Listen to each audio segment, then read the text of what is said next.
All right, welcome everyone to this Force Friday. We have something I'm extremely passionate about, which is psychology, and something I've learned over my years of teaching is actually really important, not only to teaching, but to supporting, artists trying to learn how to draw with force. Um, Important for myself, just being self-aware and using psychology on my own mind. And um, I'm going to try to share with you, and so are the other force instructors, what we've gone through personally to help us become better artists, right? So welcome, Diego. Hey Mike, how are you? How are you guys? Good. How are you, Swinley? I'm good. Excited for today. Yeah, awesome.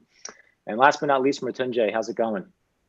I got my big mind for today's session. Yeah, I know I should have bought like a giant skull cap or a mega mind head or some kind of giant brain for today's video. Gonna be So heavy. yes, that's true. I know I got a big blocky enough head as it is. So like I said, today we're going to be talking about the psychology behind drawing. I want to kind of preface this with, we've talked about this in the past. Drawing doesn't magically happen. It's not like you pick up a pencil and you draw.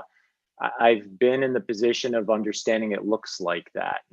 I've went through. It's not like I was born knowing how to draw. I went to art school, and I was really lucky. I had great instructors and mentors in my life, and I remember watching people draw and thinking, that looks so easy, right? Like I can just go over here, sit down, and now start drawing. And I'd almost even have some residue from them. It's almost like I can do it for a few minutes and then it would very quickly like disappear, right? And we're gonna actually talk a little bit about that also today. I just want you all to be aware that it starts with you. And I think there is something about the kind of work that you create, of course, comes from your mind and from your life experiences, and what kind of mindset are you coming into the drawing experiences with. And I found over 25 years of teaching that there are certain things that are the most common challenges that students have when they sit down and they finally look at that blank piece of paper and try to draw.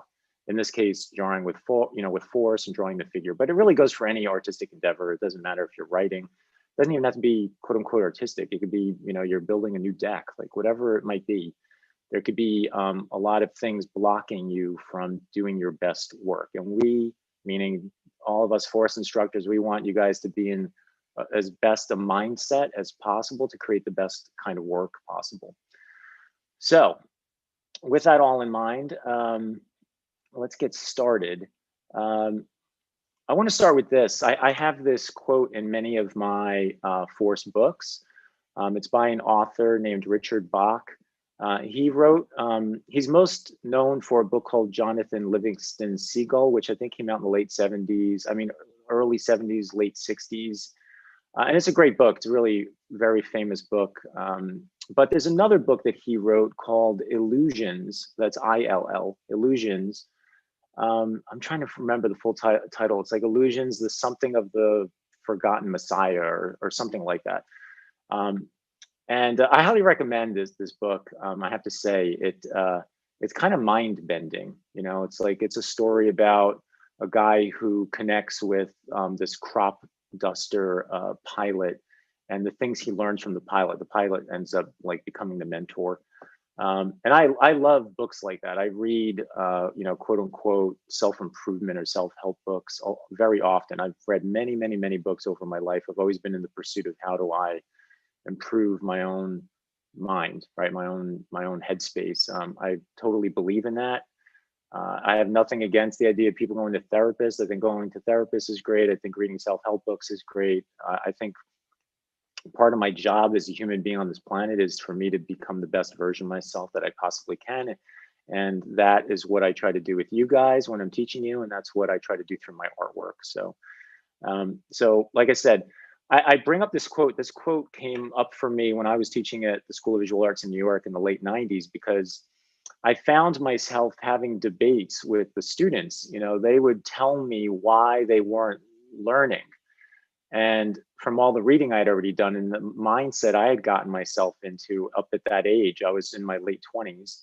I recognized, well, look, you're telling me already why you're failing, right? Why you're not succeeding and why you're growing. So there it is, right? We all know why it's not working, right? It's like, well, I have a hard time holding the pencil. I broke up with my girlfriend this past week. I'm just bad at drawing circles. Like, I've heard all of them, right? I've heard like every excuse basically possible at this point in my life. And this quote is something that I found, and I'm like, God, like there it is, right? Like, if you're going to put out your own limitations and argue for them, then yeah, they're yours. People were basically telling me why they were stopping themselves, and it's that black and white. That's what's kind of interesting about it. So be aware of that. I think it's good for you to write down your, quote unquote, excuses and go like, wow, that's not an excuse anymore. Like, this is what's prohibiting me. I've set up my own mindset, my own rules as to what is stopping me, right? So just try to keep that in mind. I think that's a really big deal. We can almost end today, right, with that. That's huge, to know you're stopping yourself, how you're stopping yourself, right? Any of you guys have any thoughts on that one? You have any memory of something that you used as an excuse that was stopping you that then potentially you got over? Yeah, that is good for today. Let's close it. It's exactly. No, I was really I learned a lot of NLP, that is Neurolinguistic Programming. Yeah. And there's an exercise you learn at the very beginning, that is, if I tell you something, try to avoid doing what I'm telling you. And I said, please do not think about a tree.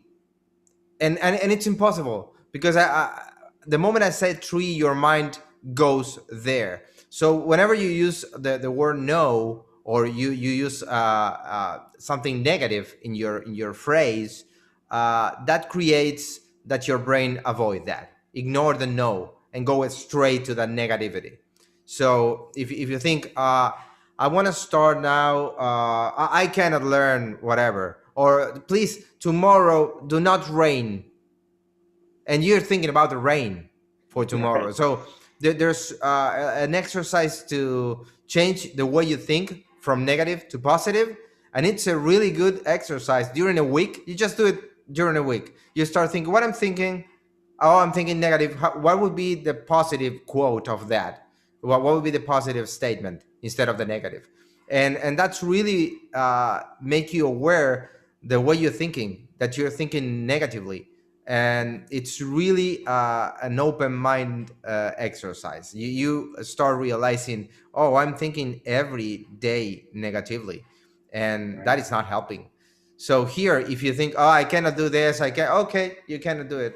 It's that easy. If you say so, then it's like that. Yeah, it's If you over. tell yourself that you cannot do it, then you cannot do it. Mm-hmm.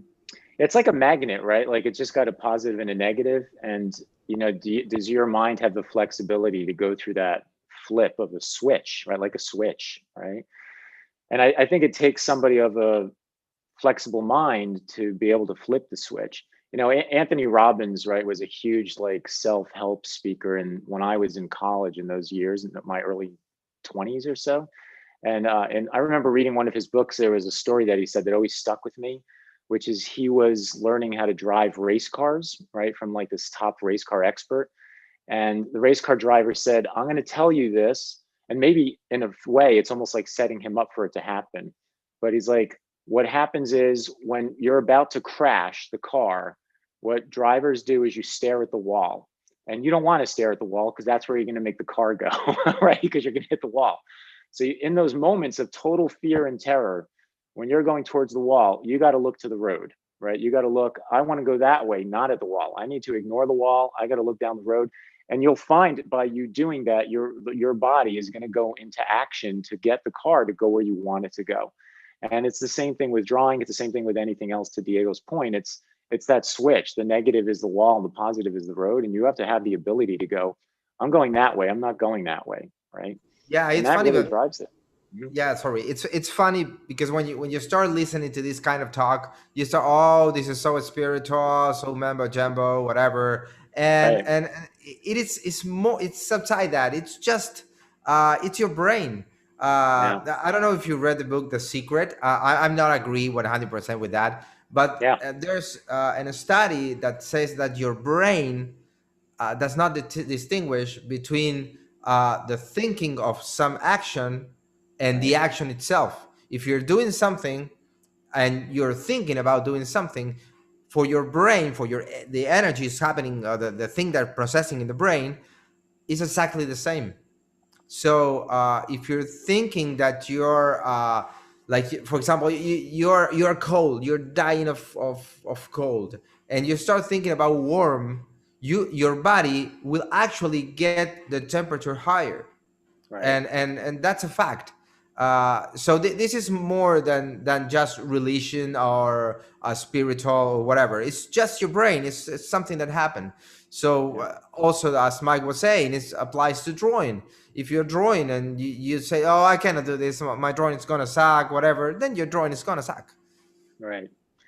Yeah, no, exactly. I agree. I have seen The Secret too, again, obviously, because I believe in all this brain stuff and, how can I best control it? It's like another organ in my body, and I can get outside of my own mind to see what I'm thinking and why I'm thinking it and how do I change it. I didn't even intend on talking about this part. Just Diego made me think about, there's this idea of you being sort of outside your consciousness in a way, right? So you can observe yourself, right? It's like, wow, why am I like arguing right now over this thing? I need to switch this conversation this way. While your mouth's like talking and arguing, you're outside of it and being like, oh, no, wait a minute. I don't even care about this as much. How did I get sucked into this? I want this conversation to go this way with this person, So be aware of that. And I have to say I'm a total disciple of like the power of the mind, which is why this is a very exciting topic to me. I could do this all year basically, because I think all this stuff matters for you guys having the ability to draw, because it starts with your head. Your head's telling you to see what you're seeing, and it's also telling your hand to do what it's doing. And if you draw from a place of concern or fear, which are things we're going to talk about today, then you're already dead in the water. Like you've got to be able to get past that and learn how to do that. This is gonna sound funny, but once you realize that your brain plays an important part in your life, like what you're thinking plays an important part in your life, everything changes. Like what I'm thinking, I don't care. It's just the brain doing things. No, it's you. You're controlling your brain. It's your brain. It's not my brain. I can't control your brain. So the moment you realize that exists, and you're aware that what you're thinking at the moment that you're thinking, for example, what I'm thinking right now. If I'm thinking about, oh, so tasty, that cookie, no, that won't make it. It's like I'm trying to tell you something that is important that would change the way you're thinking. So I'm thinking about that. How can I tell you? And I'm not speaking my language because I speak Spanish. This is not my language. So I'm trying my best to tell you this message in the way that I can. So be aware of what you're thinking. That will change the game totally. Yeah. What's interesting is, to me, this is I'm going to be super black and white here for a second. It's like the people I come across in the world, in general, are on one of either side of the fence. Either the world happens to them or they make the world happen, right? It's like things are happening to me and I'm lucky because something happened on a good day, or, oh, poor me because something really happened on a bad day. And when you come across the people that are more successful in their lives, they're like, I made this happen, good or bad. I played a role in this, right? I take responsibility for it. So to preface today, be aware. In a way, we're telling you, you're responsible for a lot of the stuff that's going on, right? Including drawing. So that's powerful, right? I look at it as, okay, that gives me more power. That means I am responsible. I could take charge of this and I could try to improve myself. Versus this isn't right, this isn't right, this isn't right, and you blame your situation on the external, right? I don't, and that's not to say, just to be clear, I'm not saying that things don't happen by accident. It's not like I might go out and have a car accident one day. Doesn't mean I have total control over something like that. I think things do happen, but I'm aware of what's in my power and in my control and what's not, right? And drawing, that's a very personal thing. That's in my control. No one else controls that but me. That's me and a piece of paper and my thoughts. So this is a space that you can own. You have total ownership of that space, and be aware of that. Just be aware of that. Okay, let's get back to the document real quick here. Feel free to keep talking. Can I add something to the topic, yeah, Mike, about the power of the mind? Yeah. Like one thing that I've realized lately is, uh, we often use our thinking to see ourselves failing, but all of a sudden I ask myself the question, why don't I use that same power of the mind to see myself having massive success? Instead of Yeah. thinking, oh, I'm going to fail at this drawing, why won't I think, it's going to be a great drawing, I'm going to learn a lot, and it's going to be a great learning experience. I mean, if I think about failure and negativity, all it's going to do is demotivate me and make me not want to do what I actually intend to do. But if I reverse that and see myself having massive success, it's going to inspire me, and motivate me to do the thing. And even if I fail, how does the successful version of me deal with failure? So I've kind of like started training myself to switch those thoughts around. So like Diego said, being aware of what I'm thinking of, and whatever I'm thinking about failing, I switch the thought around and see myself having massive success, and it's more motivating and inspiring for yourself, if anything. Yeah, no, that's awesome, Swanley. I agree. Yeah. Again, it's you propelling your own self forward, right? You control that space. So, okay, guys. As I've brought up before, your drawing is only as good as your ideas. So I've said this. I've been saying this for a couple of years now on the website and here on this YouTube channel. I want you to be aware there's sort of a little hidden message in there. It's not only your drawing is as good as your ideas about drawing, right? Like, what am I thinking about in the drawing? But what am I thinking about, period? What am I thinking about of myself, right? My drawing is only as good as my ideas of what I'm thinking about me, right? Like Swenley just said, am I thinking about the success of this next step or not? Am I thinking this is difficult or not? I have to, in fact, always be aware when I'm teaching. Let's say I get to a subject which my habit will say, oh, this is a tough subject. I try to be really careful about that because I don't want to create a presupposition for you guys. I don't want to say, well, this is really tough, right? Because then I could brainwash you, right, into thinking, oh, this is Mike said it's really tough and he's the teacher, right? So you're going to buy into me saying that. And I'm like, ah, shit, I just like set them up for it's tough. It might not be tough at all for you, right? So I just usually say, here's the new challenge. This is the thing that we're going to try. You'll hear me use the word challenge a lot. I usually try not to set some kind of expectation around how easy or difficult something is because I have no idea. Each one of you is different. I'm different, right? I don't know what things you're going to move through very quickly and what you're not, right? Okay. So let's get into the actual nuts and bolts of today. The first main topic we want to talk about is internal dialogue. This is a big one, right? And it kind of ties into everything we just talked about earlier in the session. Internal dialogue is the dialogue that you have inside your mind, right? So I threw up some of the ones that I've heard from my teaching and from myself. And they are like, oh God, I suck at drawing, right? I've heard, what will the teacher think, right? When I go do workshops, I bring up internal dialogue and I tell them, hey, be aware of what you're thinking. You're probably thinking like, oh God, here comes Mike. He's coming around the room. Oh God, I hope he passes me. I know this drawing sucks. I hope he doesn't stop. I hope he doesn't talk to me. And then they start laughing, right? Because we know that's true. Everyone starts cracking up. And I know that that's true. I've been there. And you want to switch that to, oh, I hope he stops, right? I'm here. I paid for this workshop. I want his advice. I want him to teach me, right? I want to get as much information as I possibly can from this guy who's probably traveled 3,000 or 5,000 miles, right, to get here where I'm in the room with him. You want feedback. You don't want to be afraid of feedback, right? And if you have a teacher who is giving you bad feedback, and I mean also emotionally, and I've taught students who have told me some horror stories, I can tell you that, then you should not be with that teacher. It's in your power to say, the heck with this, I'm out of here. Like, this is like emotional suicide, right? I'm not going to deal with this. There's plenty of great instructors out there. There's no reason for you to be with somebody who's like tearing you down psychologically, right? So don't worry about what the teacher thinks. Teacher's there to help, right? We're there to support you. The other thing that comes up all the time is they're so much better than me. Look at the guy to the right of me, or look at the guy to the left of me. I don't know what I'm doing. I suck. That guy's so much better. I'm never going to get over there. How is he doing that? Right. So this is the kind of stuff that's easy to have go on through your head. Like I said, I've been there. I'm not, I'm not bulletproof from this either. And this stuff goes on in my head even today.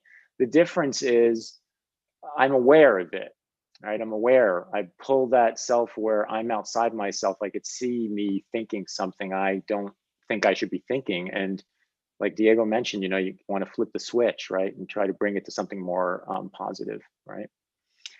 This drawing is so ugly or bad or stupid, right? I hear this one all the time. I get this from people I mentor a lot at the very beginning. Plus I have them doing the blind skating exercise. So they're like, God, look at this drawing. It's so ugly. And I'm like,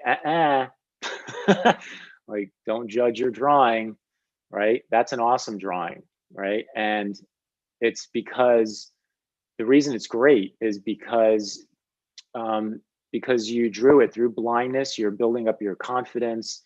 The drawing is not there, especially the blind ones are not there to look like they look like a perfect representation of realism, right? They're almost an abstraction. And that's sort of one of the first lessons at the beginning of getting over the hump of just like judging your work. It's not bad to judge your work, but you want to judge it on other things than just saying like it's ugly or pretty or stupid or not stupid, right? Like that's not going to get you anywhere, right? And they're emotional comments. They're not structural. That also usually detracts.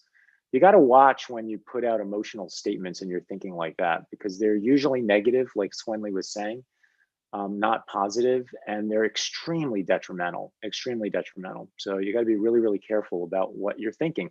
It sounds like at the beginning, oh my God, I got to stay on top of every little thing I'm thinking. I'm not saying that either. Be aware of when you start to feel like, this doesn't feel good to me. Why am I in this state? What was I thinking that got me here? Okay, I need to switch this to the other side, right? To the more positive aspect. So what would that mean for me? And then I want to hear from the rest of the guys. When I was in school, what helped me was the question, what do I want? That one was a lifesaver for 4 years of school. And every time I still use that question today, by the way.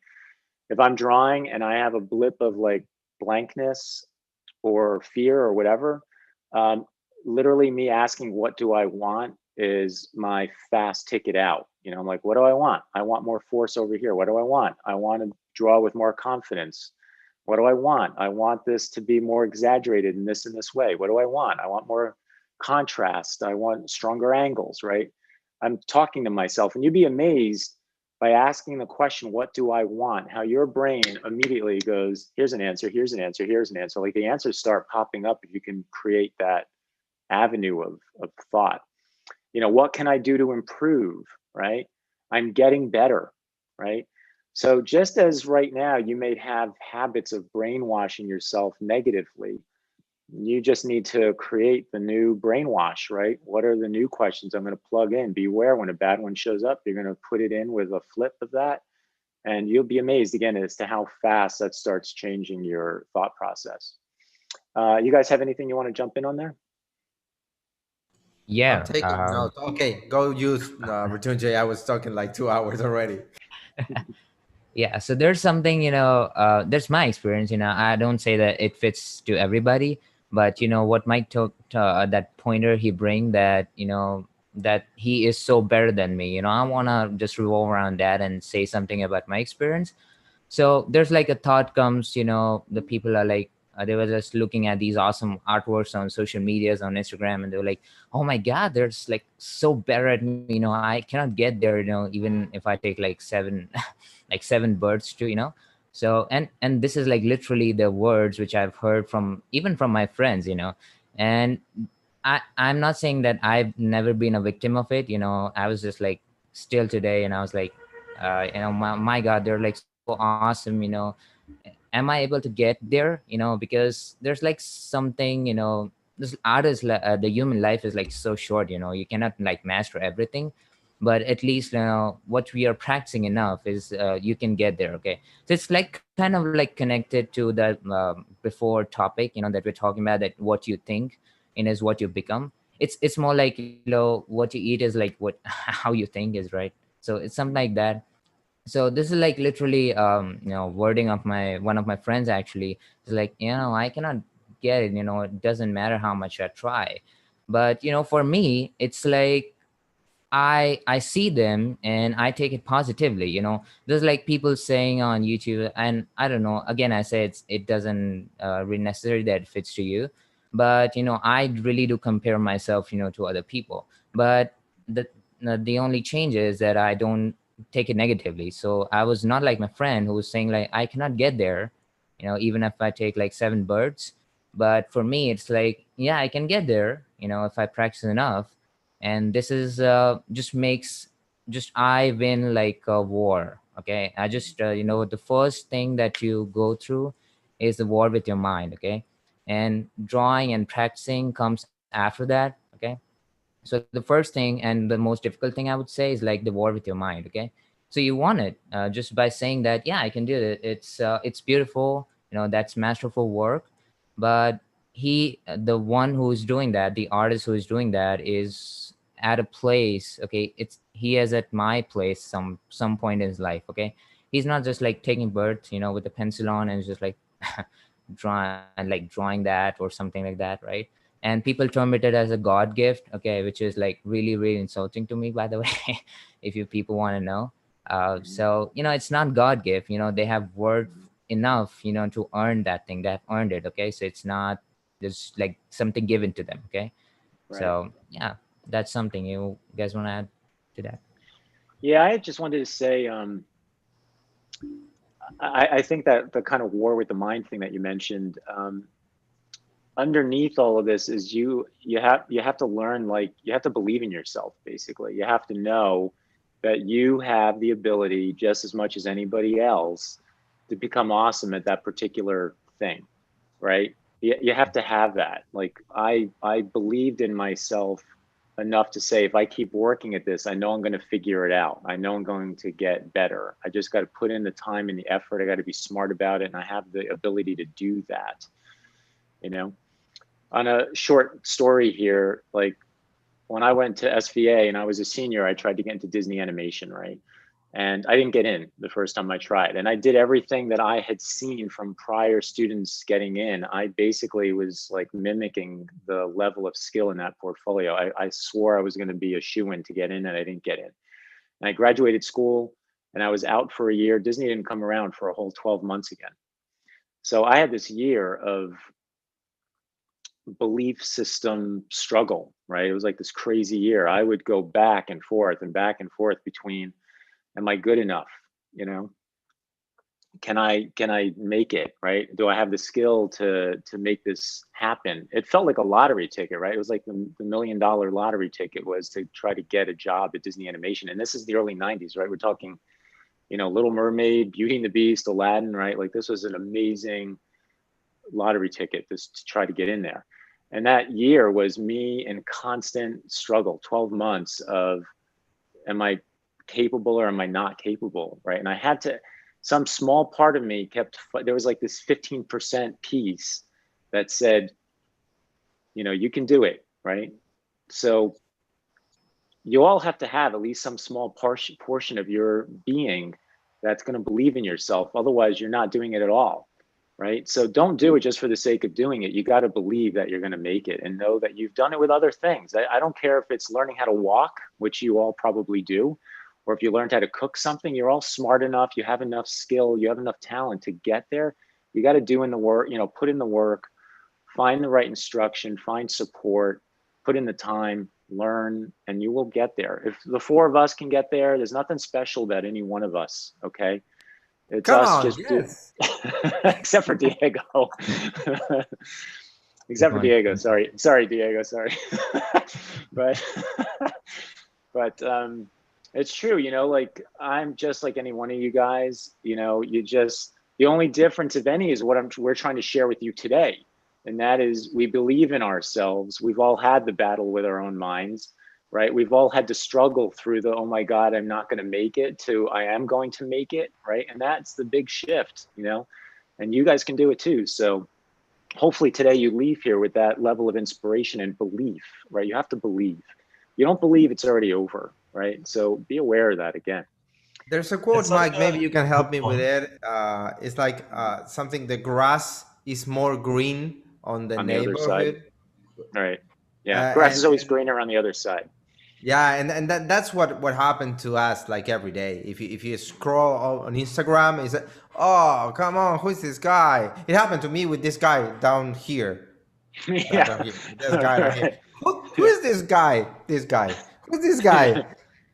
He's 12 years old and he draws like a master. Come on. And Exactly. you know, that's amazing to me. I always think, okay, if somebody with that young can make it there, then anyone can. You know, anyone can. What I really admire of Ritumjay is his will to do it.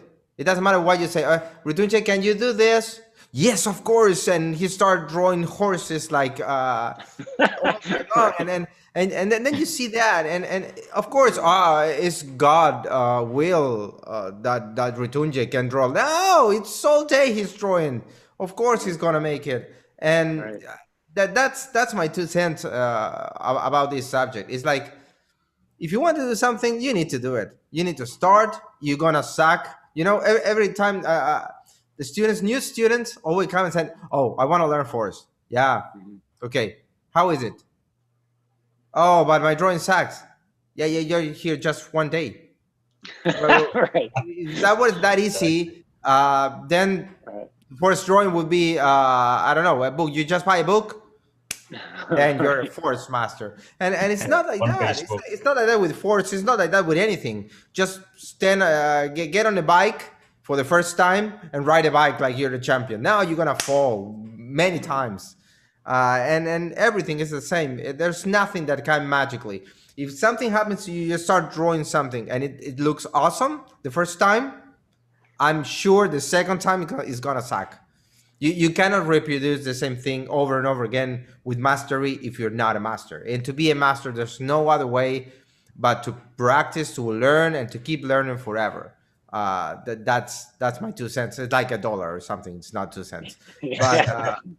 Exactly. Yeah, awesome. Hey, to come back to that subject of belief system, like one thing I've learned is like you will always end up acting like who you believe that you are. So if you think you're a failure, you will end up acting like a failure.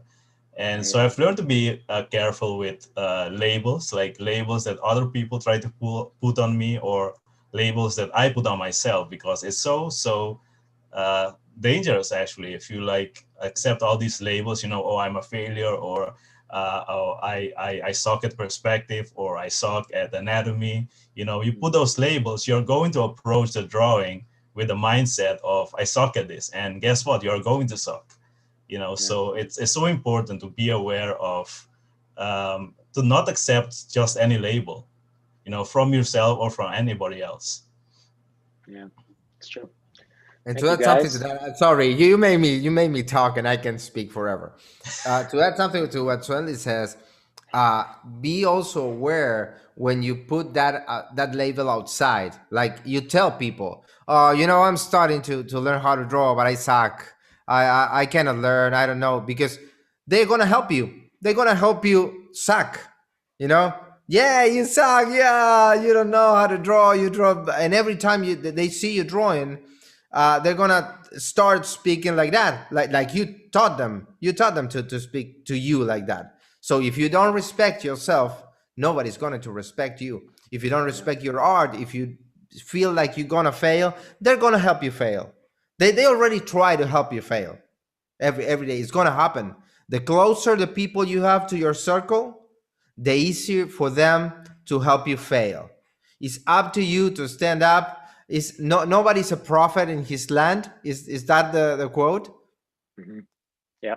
And that's gonna happen always. It's like the closer the people, your family. I don't say my family is not supportive of me. They are, but it's really common that your friends or relative always say, "Oh, good kid, he's drawing," and never gonna feel the right way about it. So be aware of that. Don't pay attention. Just start you believing in yourself, and then other people are going to follow. If you don't believe in yourself, nobody will believe in yourself. Yeah, I think the quote you're looking for is misery loves company, right? It's like, you know, people who are down, let's say around you, are going to want to make sure that you stay with them. And they're usually the toughest ones to get away from are the ones that are closest to you. So you have to always be careful of that, and you have to find your own group, your own tribe to be with that also believe in themselves and believe in you, and that helps you gain more belief in yourself and more momentum, and you get stronger until you brainwash yourself into, I am this thing that I wanted to be, and now you are this thing, right? It's, as Swanley keeps bringing up today, you know, it's like the labeling and so on. Like, you got to create your own labels as to what you want to become, and believe that you are that thing in order to become that thing. And you want to be surrounded by people that believe you as that new thing also, right? And that's how you get to become this new version of yourself, a better version, the next evolution of yourself, you know? So I wanted to talk about fear. Fear is the, you know, it's again, all the books. Fear, I think, is probably the biggest detriment to not only learning how to draw, but I'd say to be able to do the things that you want to do in your life. Usually the things that are most important to you are the ones you're most scared of, you know, because they mean that much, right? There's so much meaning that you've attached to them that typically those are the things that you're most frightened by. So I have lots of different tricks for trying to minimize the fear. We want to bring the fear level down and get the confidence up. One of them is you want to keep your mind just preoccupied with other things. Instead of all those negative internal thoughts we were talking about, what I try to teach in the force drawing process is that metaphors are a big deal. We talk about metaphors in force itself, you know, like saying, oh, you know, this model is like a tornado, right? Like, that's saying that the pose itself is a metaphor, but you can use yourself as a metaphor as well. So this is a slide from a talk that I have called Force It, where I talk about my life experiences. And I share with you and with those audiences that I, over the years, have learned to put myself, almost like an actor, I've tried to put on different hats, different mindsets, different costumes to how I approach work and drawing. So the top left image is a journalist, right? So one way is to think, I want to write about this event of the model. How rich is this experience? What are the things I want to write about, right? How do I perceive it? Is it purely factual? Am I going to amp it up and make it more dramatic? What's exciting here? What's not exciting there, right? But I have on this journalist hat. Already the fact that I'm thinking like that means I'm not afraid. My brain is too preoccupied with thinking about these other things, right? The second one on the bottom left is a detective.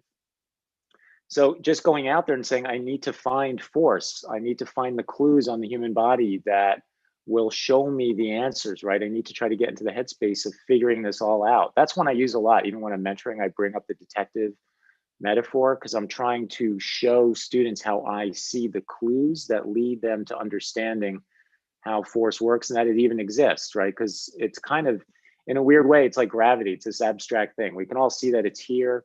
You know, I'm in an office right now, my friend's office, and he's got a bike in here. The bike's not floating around, right? The bike's stuck to the ground, but I don't see arrows of gravity, but I know there's gravity there. So it's an invisible thing. And it's kind of the same with force. So you have to learn how to see through the mind of a detective. You got to find the clues that tell you that it exists, right?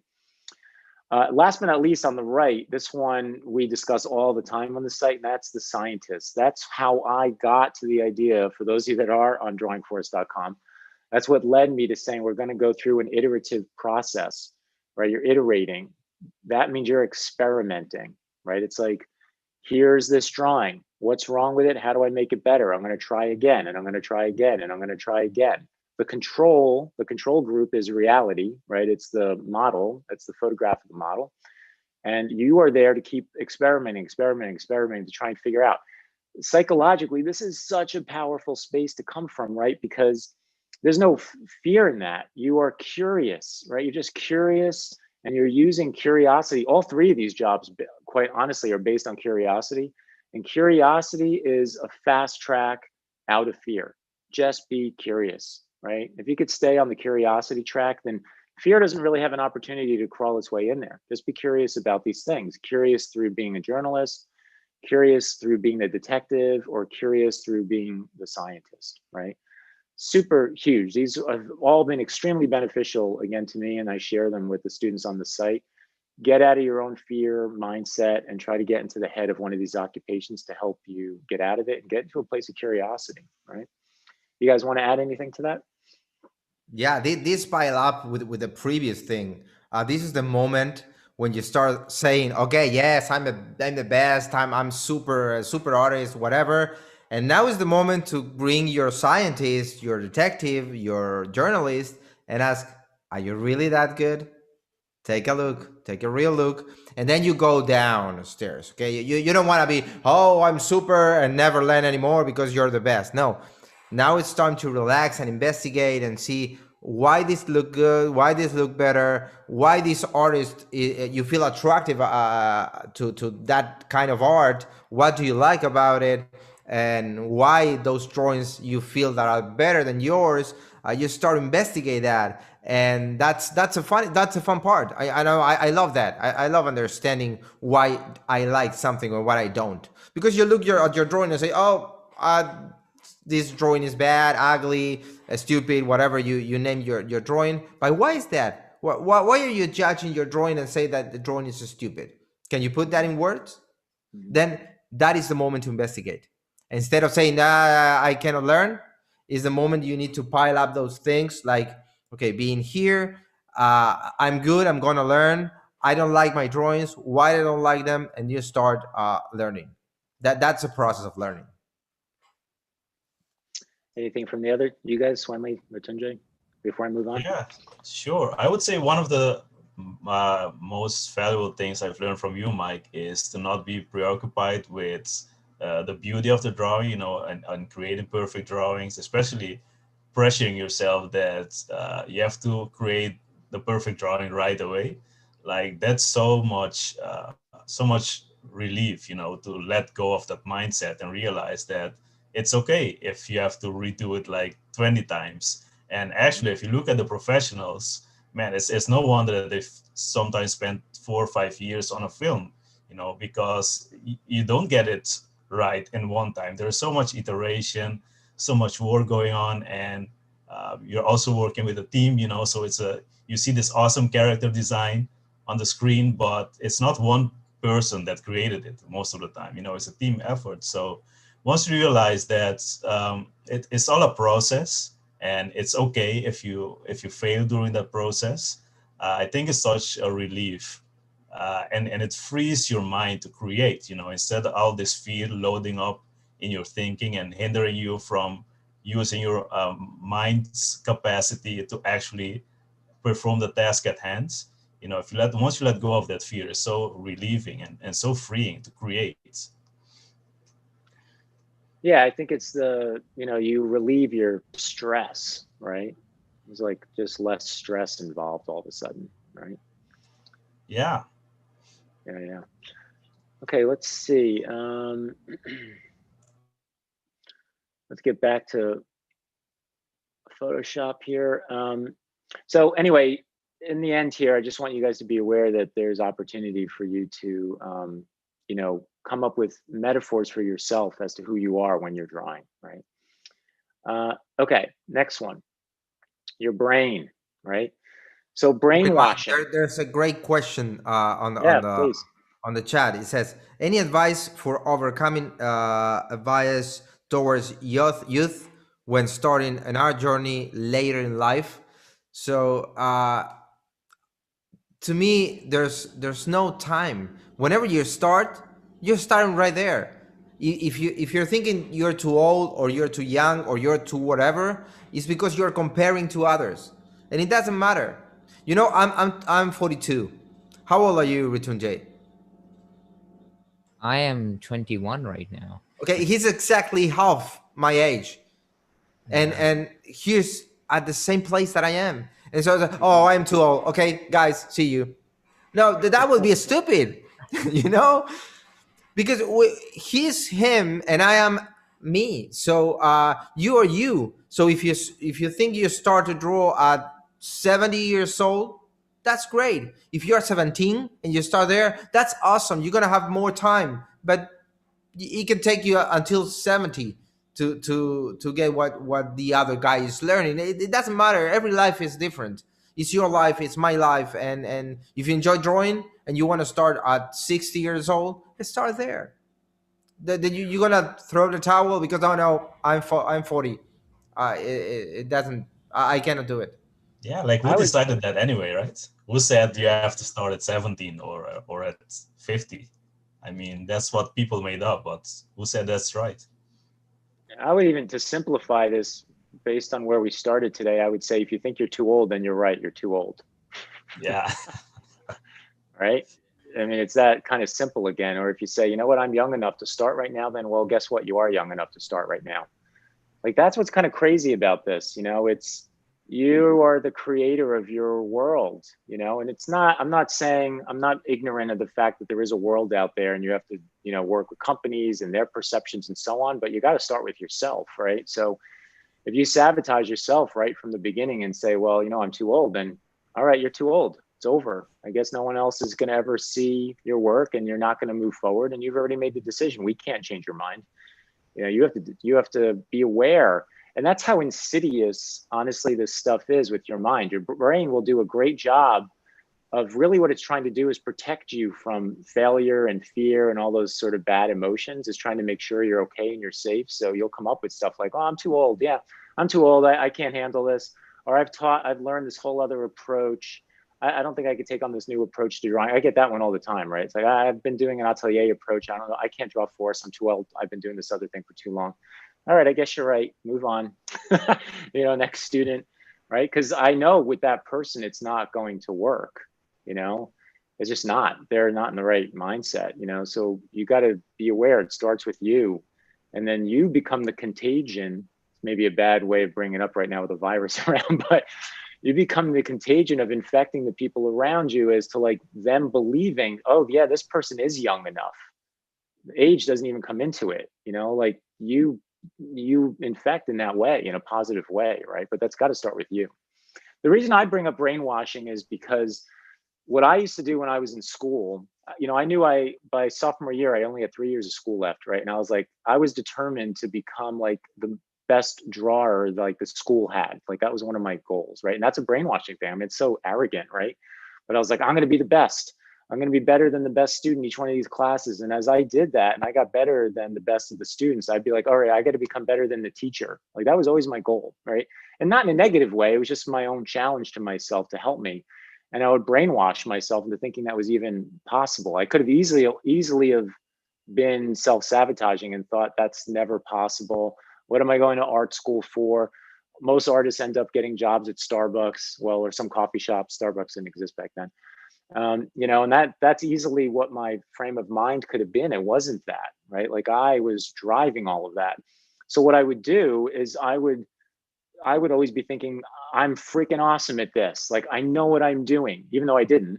I know what I'm doing, right? And this drawing is going to be great. I would try and picture what the drawing was going to look like. I could see the model. Like I can sort of imagine the awesomeness of my drawing, like a Renaissance masterpiece, right? By looking at the model. And then I would go and do it. And well, guess what? It didn't become that. So I'd be like, and I'd be okay with that, right? So I'd be like, all right, it's not that. Did I get anything out of that? What did I get out of it? Was there any improvement? Let me do it again. I'm awesome, right? And I'd go through this and I would go up and down and up and down. It was basically an emotional roller coaster ride, but I got used to it. I was accustomed with it. I was totally okay with thinking of myself being awesome at the drawing and then yet having the reality check of, and in a positive way, what did I get out of it? What worked? What didn't work? Right. So you're your own cheerleader. And, the roller coaster ride kind of then feels like this. And it takes some fortitude, right? Emotional fortitude on your part to go through it. But it was literally like this. It's like I won the Oscar, pie in the face. I won the Oscar, pie in the face. Up and down, up and down, up and down, up and down. But I can tell you today, I believe 100% that it got me as far and as fast as I could in the last 3 years I had at SVA. It's what helped me get into Disney animation. And it's why I'm sitting here talking to you guys today, was me building up my tolerance, right, to being able to ride that coaster and thinking it's going to be great. It's going to be great. And it's okay if it's not. And that's hard. That's pretty hard, and notice I just said it's pretty hard. Maybe it's not hard. Maybe some of you are like, oh, I get it. It's really easy. For me, it was hard. I can tell you because it's a past thing. It was hard when I went through it. It took me a while to get accustomed to being able to go through the up and down trip and being okay with it. Because it was easy for me to go, this is going to be great, and then it's bad, right? It's not a good drawing, or it wasn't as great as I imagined, and think, oh man, I'm never going to make it. Look, it's like setting up for failure, right? I could have thought of it as setting up for failure. Instead I took it as setting up for success. So the short of this is, all of this, by the way, is it's all a brainwash, right? Your brain's already being washed. So you got to decide, do I want it to wash negative, or do I want it to wash positive?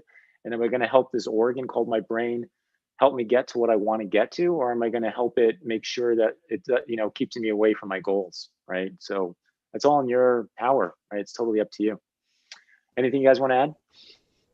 Yeah, now with social media, this thing of failing is kind of power up all the way. It's like, I'm so blessed, but all my followers are really, really nice people, and I have almost none haters. So if there are haters around there, you can join us, because we don't have many. But what I'm saying is, when you're showing, even teaching is really a good place to learn how to fail. You start teaching, you're gonna show something, and you're supposed, I heard this, Mike says it before, you're supposed to be the guy who knows. So you're teaching, and Right. maybe you miss a line, or the drawing looks wrong, and it could be because we're not machines, and you start to learn to fail. Okay, this drawing wasn't good, but the idea I'm telling you, it's important. So pay attention. I can fail. You will fail too.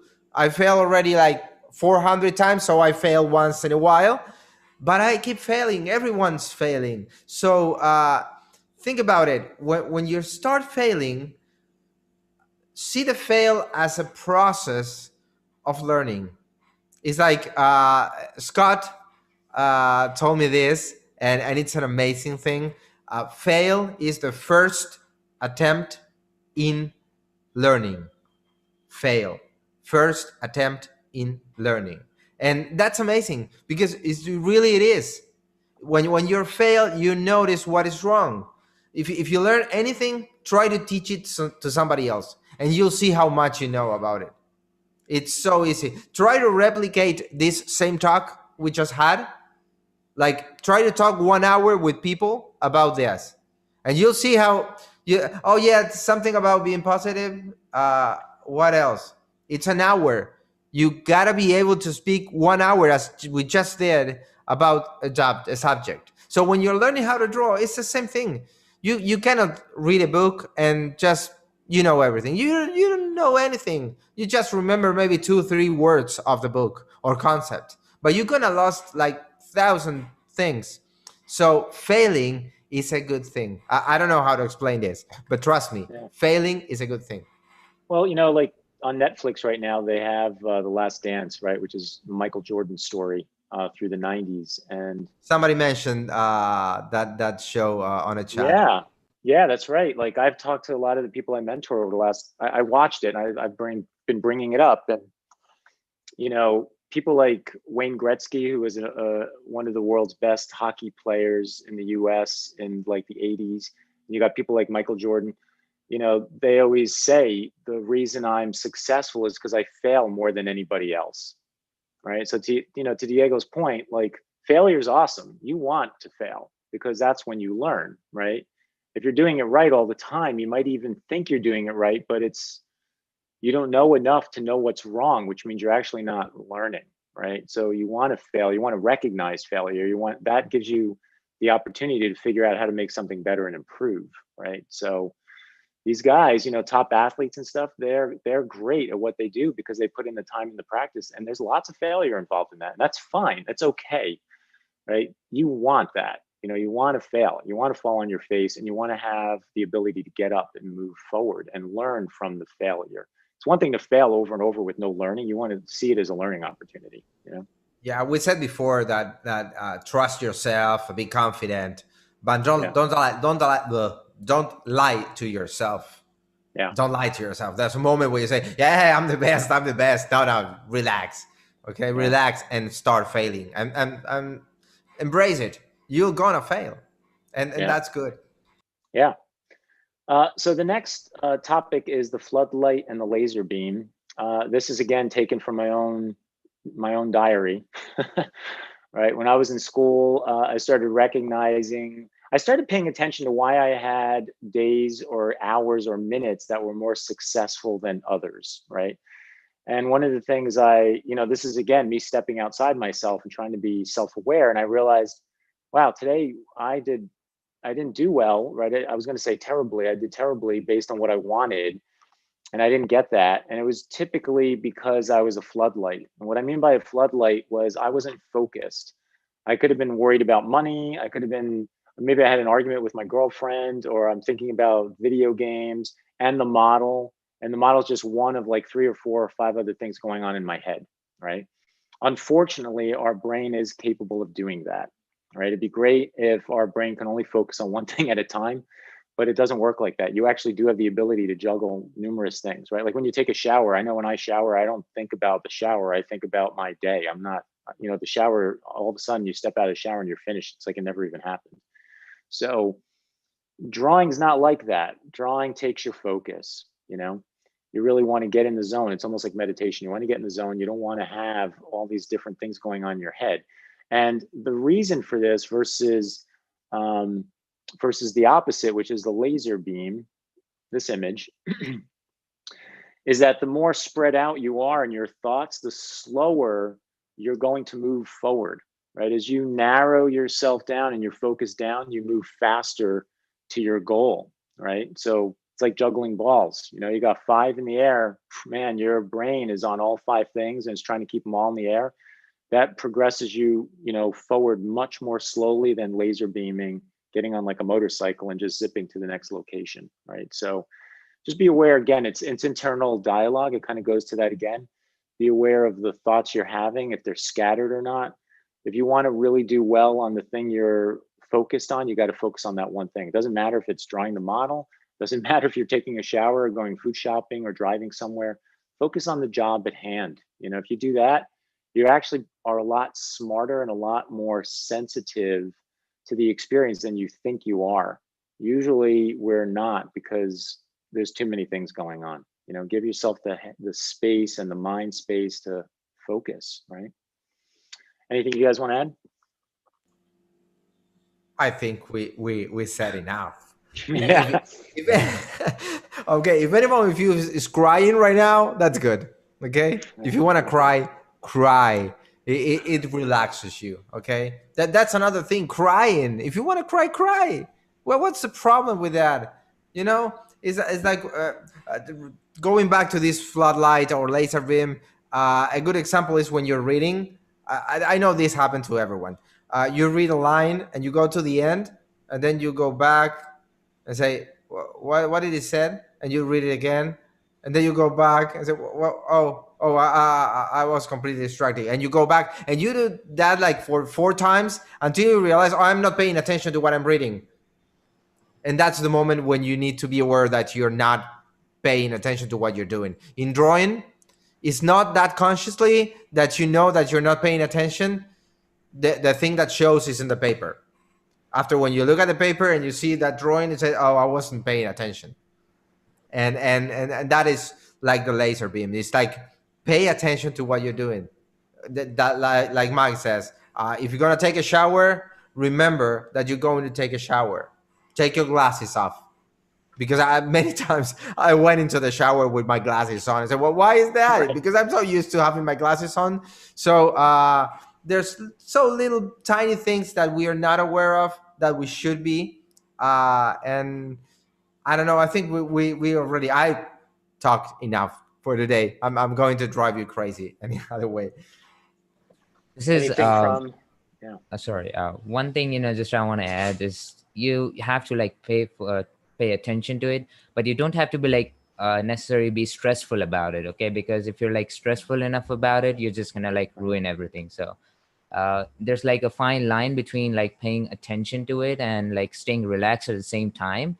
And again, like gluing all the topics together, like paying, like believing in yourself and all of those topics that we talked about, and being stressful. Okay, so there's like fine line between that. So people are like, okay, I'm like paying so much attention to it that I'm like sweating and like throwing the piece of paper into the garbage, and I'm like, I cannot draw it, you know, because you're not paying attention. You're stressful about it, that you have to get it right. Okay.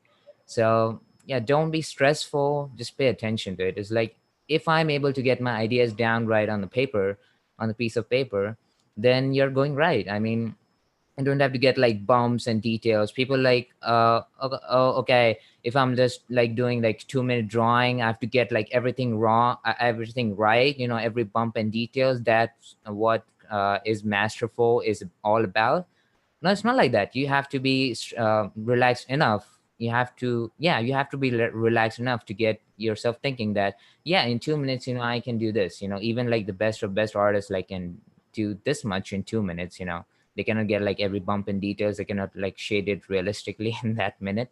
Okay, so just, yeah, just to be relaxed about it. Okay, and pay attention. It's like, yeah, okay, and if I ruin it, just I'll give it another shot. You know, I always say is that you not gonna be die if you ruin your drawing. Okay, just go another shot. Yeah, I think to add to Mrityunjay's point, it's not about stress. I think a way of knowing if you're doing it successfully is you actually lose track of time, right? It's a pleasurable experience. You know, when I know I'm focused when I'm drawing, because I'm not even really thinking about the drawing. It's like I'm in some kind of other zone. And then like, you know, the alarm goes off, the bell goes off, like when the model was changing and I had a timer going, and I'd be like, wow, what just happened? 5 minutes just went by and there's a drawing on my piece of paper that I created.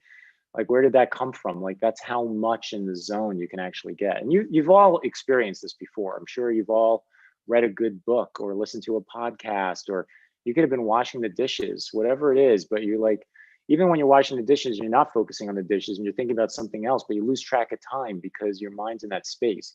All I'm suggesting is you want to be in the space of the thing you're actually doing.